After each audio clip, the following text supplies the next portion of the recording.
একজন হাফেজে কোরআনের কত দাম আল্লাহ তাআলা বাড়াইছেন। এই দুনিয়াতে তো আল্লাহর নবী আগে সুসংবাদ দিয়ে দিয়েছেন, খায়রুকুম মান তাআল্লামাল কুরআনা ওয়া আল্লামা।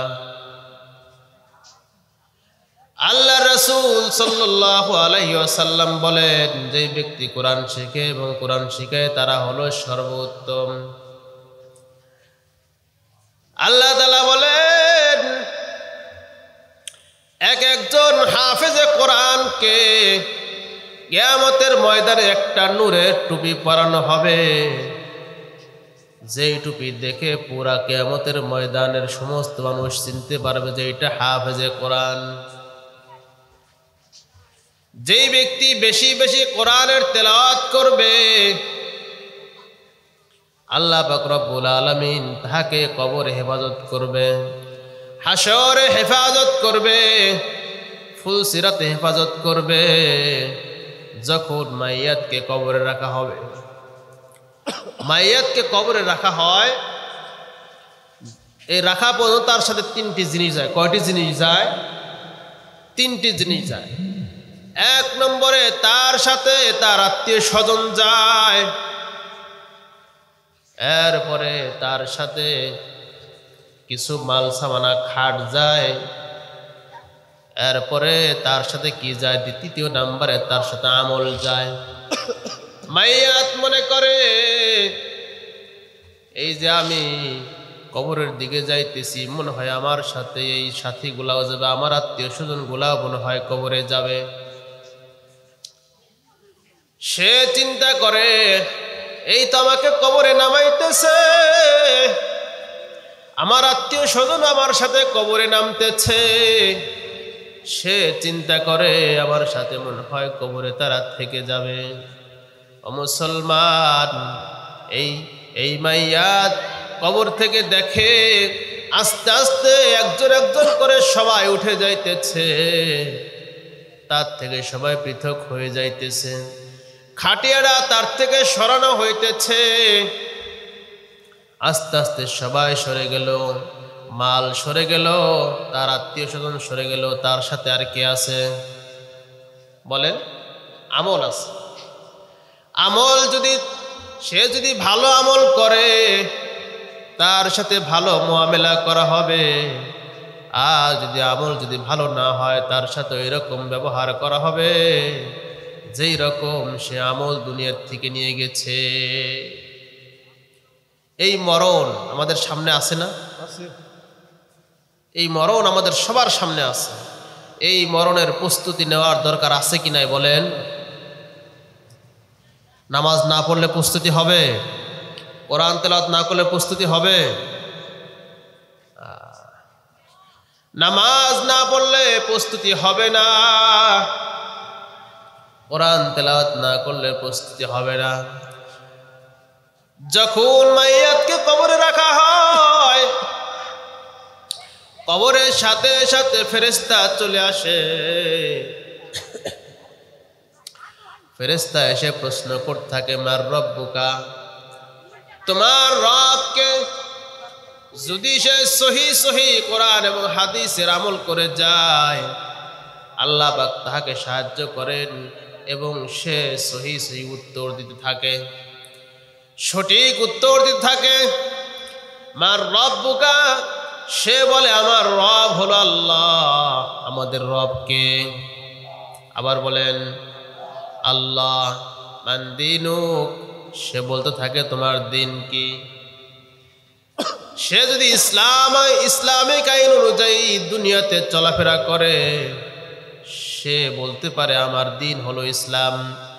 আল্লাহ রাসূলের একখানা ছবি তার সামনে ধরা হয় আর বলা হয় এই ব্যক্তিকে যদি সে রাসূলুল্লাহ সাল্লাল্লাহু আলাইহি ওয়াসাল্লামের সুন্নত অনুযায়ী সে চলে, তাহলে সে বলতে পারে এটা হলো আমার রাসূল।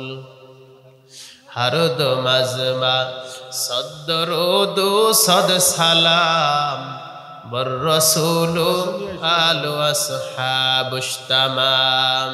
হারদ মাজমা সদরুদু সদ সালাম বর রাসূলু আলো আসহাবুস তামাম।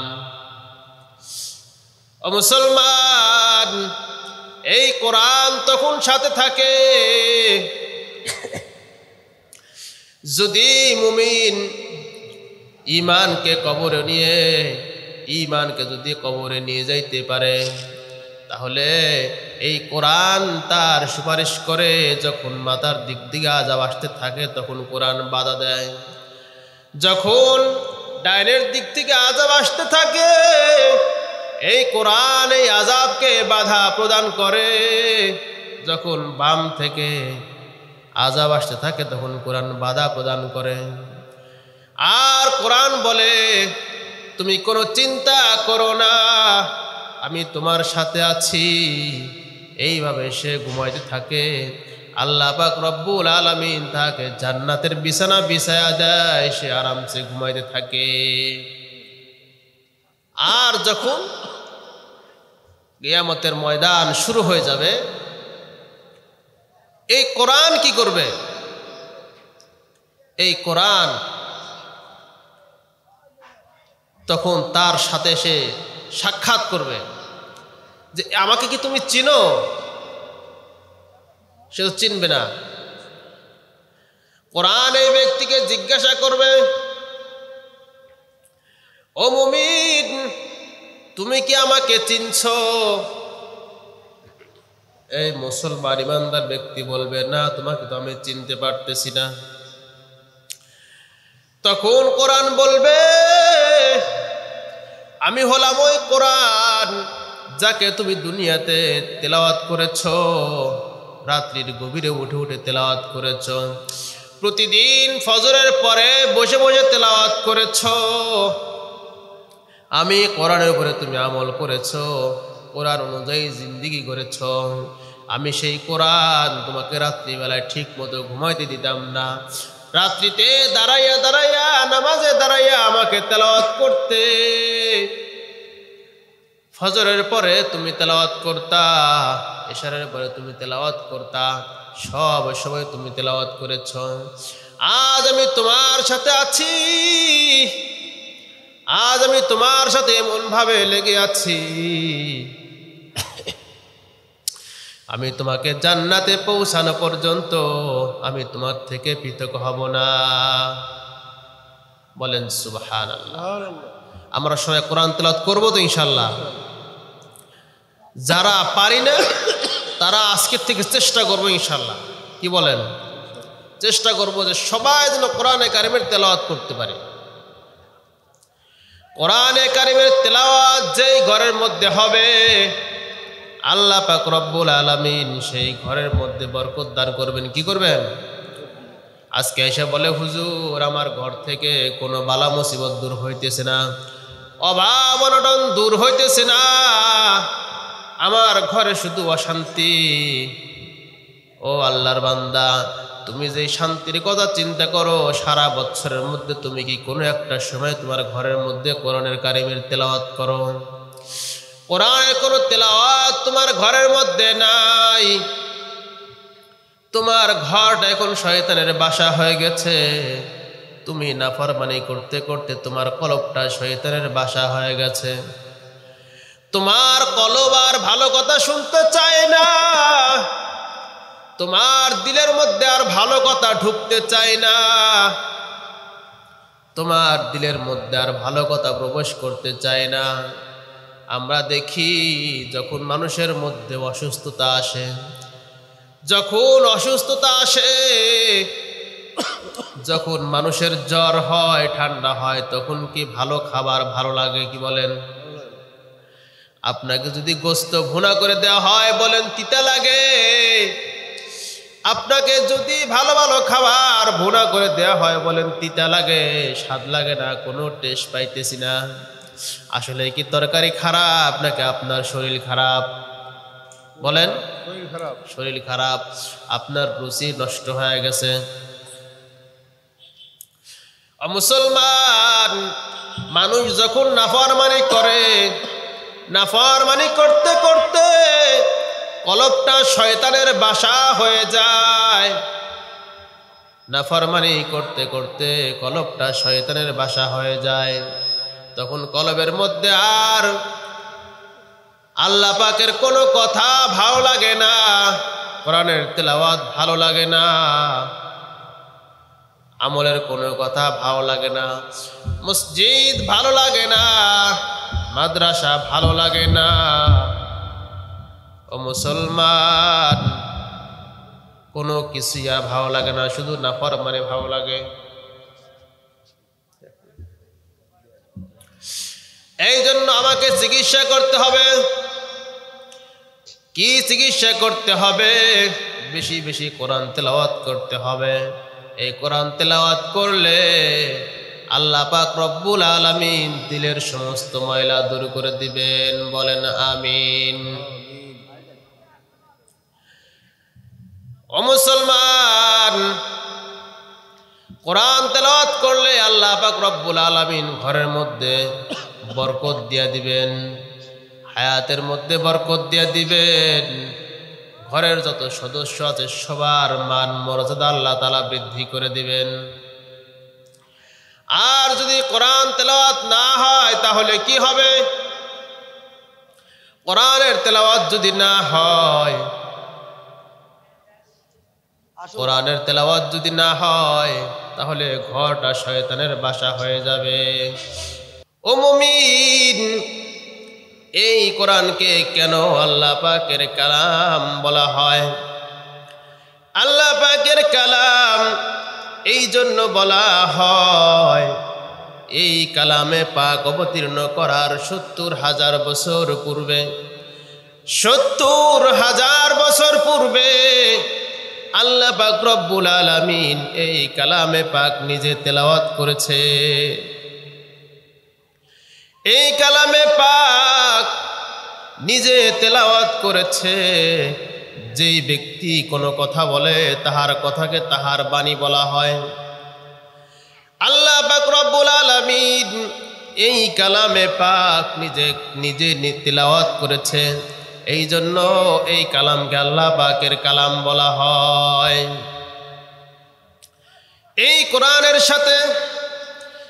কোরআনের সাথে যেই ব্যক্তি লেগে থাকবে, এই কোরআন অনুযায়ী যেই ব্যক্তি চলতে পারবে, এই কোরআন যেই ব্যক্তির সংবিধান হবে, ওই ব্যক্তিকে আল্লাহ তাআলা হেফাজত করবেন। ইন্না নাহনু নাযালনা যিকরা ওয়া ইন্না লাহু লাহাফিজুন। আল্লাহ তাআলা বলেন, এই কোরআন আমি নাজিল করেছি। কোরআনকে নাজিল করেছে আল্লাহ তাআলা, নাজিল করেছেন এই কোরআন আল্লাহ পাক রব্বুল আলামিন নাজিল করেছে। এই কোরআন হেফাজত করবে কে? আল্লাহ তাআলা হেফাজত করবেন। ও মুমিন, এই বাংলাদেশে এই মহল্লার ভিতরে, এই পাড়ার ভিতরে বহু ঘর বাড়ি আছে, বলেন আছে কি নাই? বহুত সুন্দর সুন্দর বিল্ডিং আছে, অনেক সুন্দর সুন্দর টাইলস করা বিল্ডিং আছে, অনেক সুন্দর সুন্দর বাড়ি আছে। কিন্তু এই যে একটা মাদ্রাসা, একটা সুন্দর টাইলসওয়ালা বিল্ডিং আর এই মাদ্রাসার মান কি সমান হবে? একটা কুঁড়ে ঘরের মধ্যেও যদি আল্লাহ পাকের কালাম আলোচনা করা হয়, আল্লাহ পাকের কালাম তেলাওয়াত করা হয়, কোরআন হাদিসের কথা আলোচনা করা হয়, আল্লাহ পাক রব্বুল আলামিন ওই কথাকে, ওই ঘরকে আল্লাহ তাআলা অনেক দামি বানায় দেয়। আল্লাহ পাক রব্বুল আলামিন ওই ঘরকে বহু গুণে দামি বানায় দেন। এই যে আমরা এখানে বসে আছি, কিছু কোরআনের কথা বলতেছি। আল্লাহর রাসূল সাল্লাল্লাহু আলাইহি ওয়াসাল্লাম বলেছেন, কোনো একটা জায়গায় যদি কিছু মানুষ বসে কোরআনের আলোচনা করে, কোরআন তেলাওয়াত করে, এমন অবস্থায় একজন তেলাওয়াত করতেছে আর একজন শুনতেছে, একজন তেলাওয়াত করছে, কিছু মানুষ বসে বসে শুনতেছে। কোরআনের চর্চা হচ্ছে, কোরআনের আলোচনা হচ্ছে। আল্লাহ পাক রব্বুল আলামিন ওই মজলিসে আসমান থেকে সাকিনা অবতীর্ণ করেন। ওই মজলিসের উপরে আল্লাহ পাক রব্বুল আলামিন আসমান থেকে সাকিনা অবতীর্ণ করেন আর ফেরেশতাদেরকে বলে দেয়, এই মজলিস যখন শেষ করবে তোমরা মজলিসে যারা উপস্থিত ছিল সকলকে তোমরা ক্ষমার ঘোষণা শোনায় দিবে। রোজে শোবান তর মাসি বুদায়ে গাফেল আজ আমরু নওয়াহি বুদায়ে। ও মানুষ, সারা জিন্দেগি গুনাহ করলা, সারা দিন গুনাহ করলা, সারা দিন নাফরমানির মধ্যে ডুবে থাকলা, কিন্তু আল্লাহ তাআলার দয়াকে তুমি তালাশ করলা না। আল্লাহ তাআলা যদি দয়া না করে তোমার সাথে আমার সাথে ইনসাফ করতো, ইনসাফ যদি ইনসাফ করতো তাহলে আমি আর তুমি পালানোর জায়গা পাইতাম না, বাঁচতে পারতাম না। যদি আল্লাহ তাআলা দয়া না করে ইনসাফ করতো তাহলে আমরা বাঁচতে পারতাম না। আল্লাহ পাকের দয়া, আল্লাহ পাকের রহমত সব সময় আমার সাথে তোমার সাথে আছে, তাই আমরা চলতে পারি।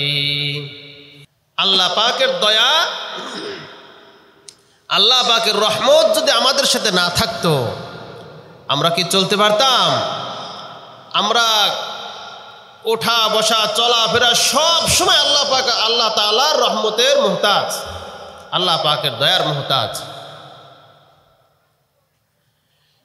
এই যে আমরা যেই গুনাহ করি, মনে করেন আজকে আমরা সারাদিন গুনাহ করছি বা 1 বছর গুনাহ করছি, 1 বছর গুনাহ করছি, আল্লাহ তাআলা জুলুম করবেন না। যদি 1 বছরের গুনাহের শাস্তি আমাকে আপনাকে দেয়, আমরা কি সহ্য করতে পারবো? আমাদের সাথে কোনো জুলুম করবেন না, শুধু যদি ইনসাফ করেন, যতটুকু গুনাহ করছো ততটুকু শাস্তি পাও, আমাদের কি উপায় থাকবে? কোনো উপায় নাই।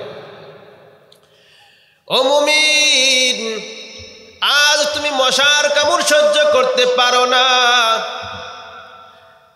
কোটি কোটি মাইল উপরে সূর্যের তাপ তুমি সহ্য করতে পারো না। তুমি কি করে তুমি আল্লাহ তাআলার নাফরমানি করো। আল্লাহ পাক বলেন, এই যে কোরআন আমি তোমাদেরকে দিয়েছি, এই কোরআন আমি অন্য কোন উম্মতকে দেই নাই। এই কোরআন আমি মূসা আলাইহিস সালামকে দিতে পারতাম, দেই নাই। এই কোরআন আমি আসমানি কিতাব, অন্য কিতাবের মতো অন্য নবীকে দিতে পারতাম, আমি ঈসা আলাইহিস সালামকে দেই নাই, হযরতে দাউদ আলাইহিস সালামকে দেই নাই। ও বান্দা, তুমি আমাকে ভালো না বাসতে পারো, তুমি আমাকে ভালোবাসো না, কিন্তু আমি তোমাকে কত ভালোবাসি তুমি তো এটা বোঝার চেষ্টা করো না। এই কিতাব এত মহাগ্রন্থ আল কোরআন, এত বড় কোরআন আমি এই উম্মতের মাঝে দিয়েছি। আমি এই কোরআন অন্য নবীকে দিতে পারতাম, কিন্তু দেই নাই।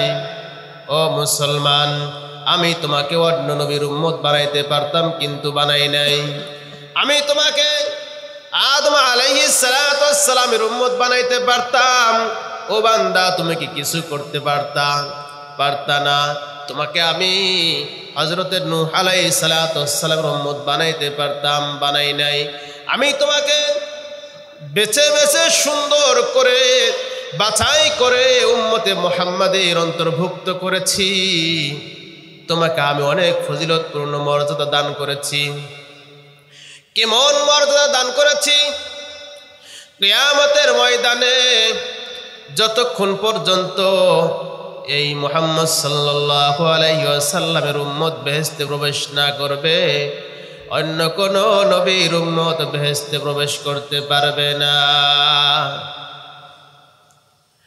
তোমাকে আমি কত দয়া করেছি, তোমাকে আমি কত অনুগ্রহ করেছি, তবুও কেন তুমি আমার নাফরমানি করো?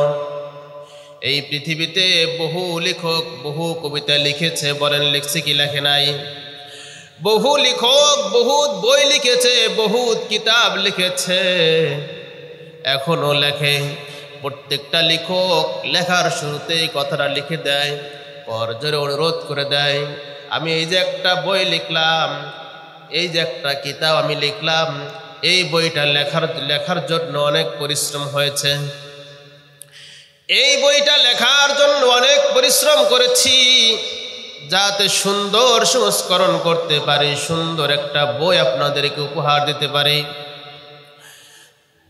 এত পরিশ্রম করার পরেও যদি কোনো ভুল হয়ে থাকে তাহলে আমাদেরকে জানিয়ে দিবেন, পরবর্তী সংস্করণ এটা ঠিক করে দেব। এরকম বলে কি বলে না?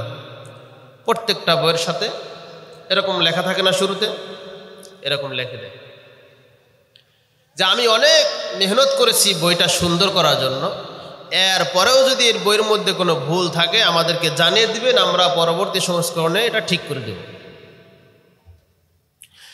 আল্লাহ তাআলা বলেন, এই পৃথিবীতে একমাত্র কিতাব হলো আল কোরআন, যেই কোরআনকে আমি চ্যালেঞ্জ করেছি। আল্লাহ তাআলা বলেন আলিফ লাম মিম, সবাই বলেন আলিফ লাম মিম, যালিকাল কিতাবু লা রাইবা ফীহ।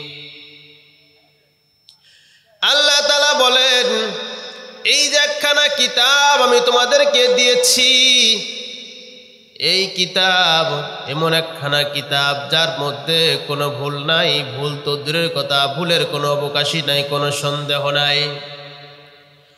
এই কিতাবের মধ্যে যত বর্ণনা আছে, জাহান্নামের বর্ণনা, জান্নাতের বর্ণনা, বান্দা আমি তোমাকে কত ভালোবাসি তুমি দেখো। তুমি আমাকে ভুলে আজ আমার নাফরমানি করছো, আজ আমার নাফরমানি করছো, শয়তানের কথা শুনে আমার নাফরমানি করতেছো, গান বাদ্য করতেছো, কত নাফরমানির মধ্যে লিপ্ত আছো, চুরি করতেছো, জেনা করতেছো, ডাকাতি করতেছো। মুসলমান, বলতেছিলাম আমাদের দেশ থেকে যেরকম আমরা বিদেশে যাই, টাকা পয়সা কামাই করি, কেন কামাই করি? দেশে আসব, দেশে এসে একটু শান্তি ভোগ করব, আরাম আয়েশ ভোগ করব। কি বলেন? একজন ছেলেকে পাঠাইছে বিদেশে, সে বিদেশে যায়, দেশে তো টাকা পাঠাই নাই, বিদেশে যা কামাই করছে সব শেষ করে ফেলছে।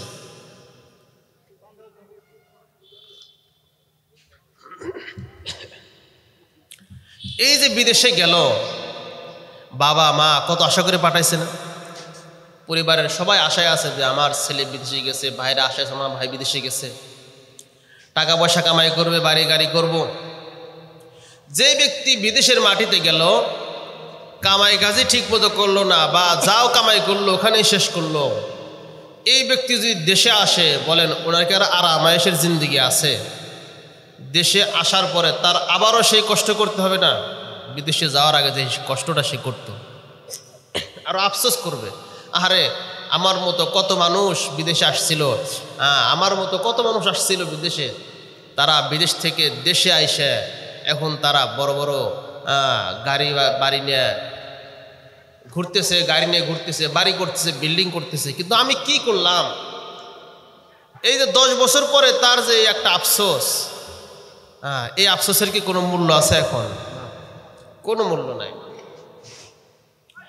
আল্লাহ পাক রব্বুল আলামিন বান্দাকে ডেকে বলে, বান্দা আমি তোমাকে দুনিয়ার ময়দানে পাঠাইছি, কোনো খেল তামাশার জন্য পাঠাই নাই, কোনো খেল তামাশার জন্য পাঠাই নাই।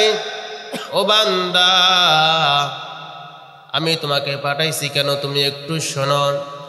আল্লাহ তাআলা বলেন, ওয়ামা খলাকতুল জিন্না ওয়াল ইনসা ইল্লা লিয়াবুদুন।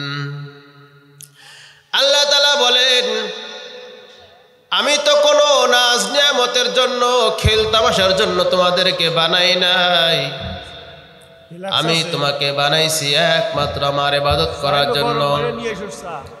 আমি তোমাদেরকে বানাইছি একমাত্র আমার ইবাদত করার জন্য। তুমি যদি আমার ইবাদতে লেগে যাও, তুমি যদি আমার ইবাদতে লেগে যাও, তোমার আর কোনো টেনশন করতে হবে না। তুমি রিজিকের টেনশন করো, তুমি সুস্থতার টেনশন করো, তুমি অর্থনৈতিক অবস্থা দুর্বল, এখান থেকে কিভাবে উঠবা এটার চেষ্টা করো। না না, তুমি আমার হুকুমের উপরে উঠে যাও, তুমি আমার হুকুমের উপরে উঠে যাও,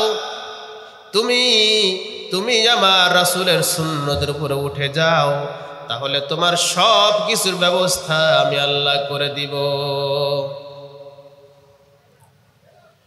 আল্লাহ তাআলা বলেন, এই যে আমি তোমাদেরকে কোরআনে কারীম দান করেছি, এই কিতাবের মধ্যে যা কিছু বর্ণনা করেছি, জান্নাতের কথা, জাহান্নামের কথা, শরীয়তের হুকুম আহকামের কথা, নবীর রাসূলের কথা, যত কথা এই কিতাবের মধ্যে আমি বর্ণনা করেছি, এর মধ্যে কোনো সন্দেহ নাই, কোনো অবকাশ নাই, কিচ্ছু নাই, কোনো মিথ্যা নাই। আল্লাহ তাআলা বলেন, এই কিতাবটা তোমাদেরকে দিয়ে তোমাদের সব প্রশ্ন আমি ফাঁস করে দিয়েছি। তোমরা আখিরাতে আসবা, কি নিয়ে আসবা, কি কামাই করবা, আখিরাতে কি আছে কি নাই, সব কিছু এই কোরআন খুলে খুলে আমি বর্ণনা করেছি।